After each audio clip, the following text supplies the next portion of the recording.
O santuário tinha um trabalho permanente, perpétuo. Todos os dias o santuário tinha que ter o seu ritual funcionando, e era importante isso, porque era no tabernáculo ou no santuário que Deus mostrava em miniatura o evangelho que haveria de vir.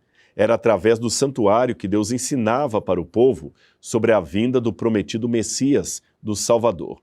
Então você precisava de ter alguém ali cuidando do santuário.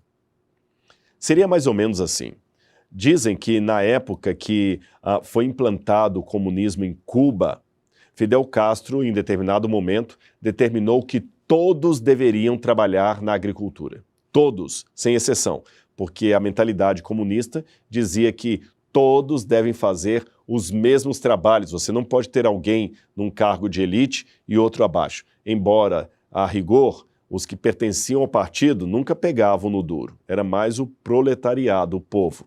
Mas deixando de lado as discussões sobre comunismo, vou apenas fazer referência a esse detalhe. O Fidel Castro exigiu que todos trabalhassem no campo e na colheita. Imediatamente, o Conselho de Médicos Cubanos enviou uma carta ao governo pedindo a dispensa dos médicos, especialmente médicos que eram cirurgiões, porque eles precisavam ter a sua mão muito, assim, sem calosidade para trabalhar no hospital, para poder fazer ali o procedimento cirúrgico correto. E o governo não deixou. Pelo contrário, dizia assim, só porque vocês são médicos, vocês acham que tem que ter privilégios? Pelo contrário, vocês têm que trabalhar mais do que todo mundo. Os médicos aceitaram e foram trabalhar.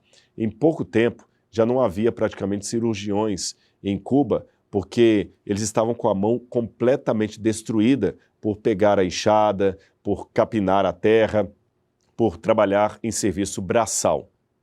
Foi por causa disso que Cuba, com uma espécie de meia-culpa, mandou agora revolucionar a medicina, trouxe médicos da Rússia, tornou a medicina cubana, assim, muito elevada e trouxe novos médicos para apagar o fiasco do erro que foi cometido por Fidel Castro, quando ele obrigou médicos cirurgiões a trabalhar na colheita e, com isso, detonou com a mão daqueles médicos.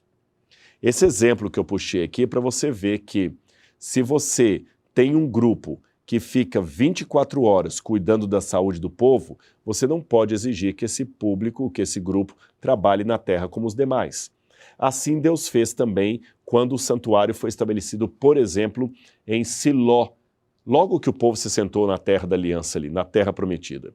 Cada tribo deveria plantar e colher, mas os levitas, que eram a tribo responsável pela manutenção do santuário, deveriam durante 24 horas zelar pelo bom funcionamento daquele tabernáculo, daquela tenda.